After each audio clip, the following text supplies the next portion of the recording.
कक्षा 5वीं, विषय हिंदी। माँ।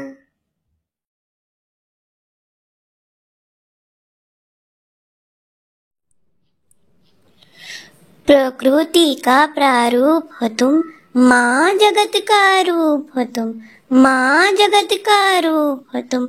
ममता का सागर हो तुम, समता की गागर हो तुम, सरल सहज स्वरूप हो तुम, माँ जगत का रूप हो तुम, माँ जगत का रूप हो तुम।